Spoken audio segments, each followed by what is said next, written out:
So you're at the interview. Let's once again use my great drawing skills to illustrate how you can approach this situation. The interviewer asks you, so you were involved in something called the Program for Applied Global Education. Could you tell me about that? Now, there's a right way and a wrong way to answer this question.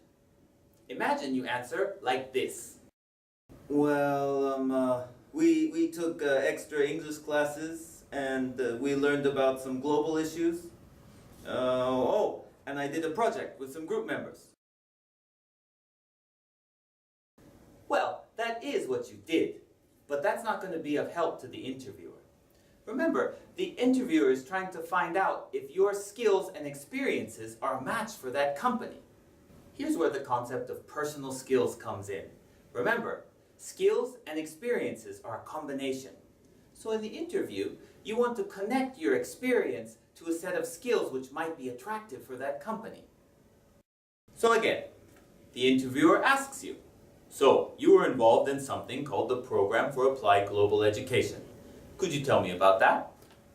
You could answer, yes, that program featured classes that trained us to use English in a globalized work environment. For example, in one class we formed groups to design and complete an English magazine. All our group work was done in English too. Because of that, I feel that I can work comfortably in an English environment. I think it improved my teamwork skills too. This answer would be very attractive to a company that does business abroad, or one that works closely with a foreign company. Here's another answer. That program focused on Japan's role in globalized society. For example, in one advanced class, we discussed the issue of cultural branding, as in the Cool Japan campaigns. I also completed a project where we designed a tourism package in English for our local area. I think these classes help me to understand what foreign consumers like about Japanese products. I also got an idea of how to market things in English. This answer would be attractive to a company that is trying to sell its products to a worldwide market. In both of these cases, we are connecting the experience participating in the global program with a set of skills: teamwork, working in an English environment, cultural knowledge, sales, all those things. Now, the experience-skill pair works the other way as well. Imagine that the interviewer doesn't ask about the global program specifically. Instead, they ask, how do you respond to new challenges?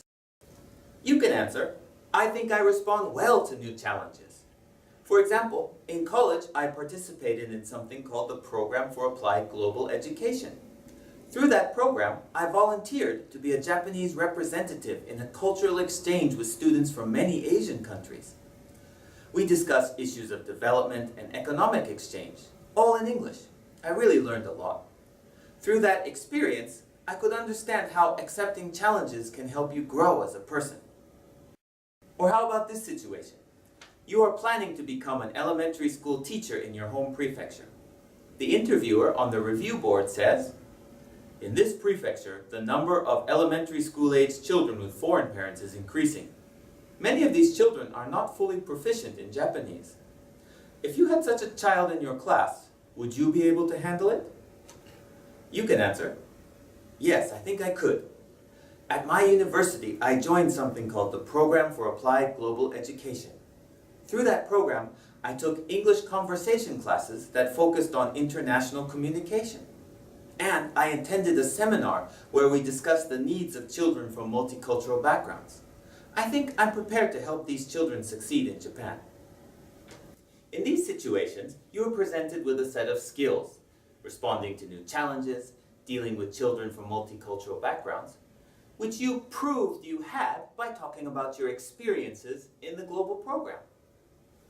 By making these experience-skill pairs when you answer the interview questions, you are providing positive information that will help the interviewer make a decision about hiring you. Doing a little research beforehand about the company's overseas interests or about your local area's internationalization status will further help you be able to answer these questions. Most of all, by participating in the global program, you are gaining a stock of skills and experiences that will help you answer the questions in the interview.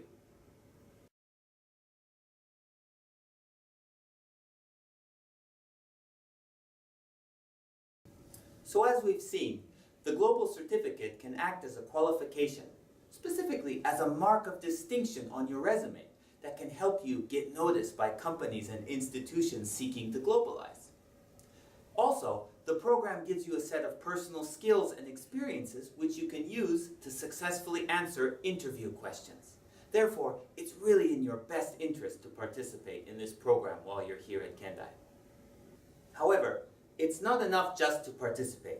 You have to remember it too. It's no good participating in the program if you can't remember what you did when you're in the job interview. So, at the end of every Aikotoba course you take, or after you participate in an Aikotoba event, take a minute and write down some notes about what it was you did and what it was you learned there. If you're not sure what that was, feel free to ask me or any of the other Aikotoba teachers anytime. And when it comes time for your job hunt, review these notes that you've made and do a little mental practice about how you could use that information on the interview. Again, if you need help with that, come talk to us anytime. I hope I've shown you that there are good practical reasons to join our program. However, don't forget that improving your language skills, learning about the world, and becoming a more active citizen are good goals in themselves too. If you have any questions, feel free to contact me by email anytime. Or feel free to stop by the Aikotoba front desk and ask too. Also, I'll be putting more information about the global program, including how to register, teaching goals, and things like that in new videos here on this YouTube channel in the future. So please check back often. See you then.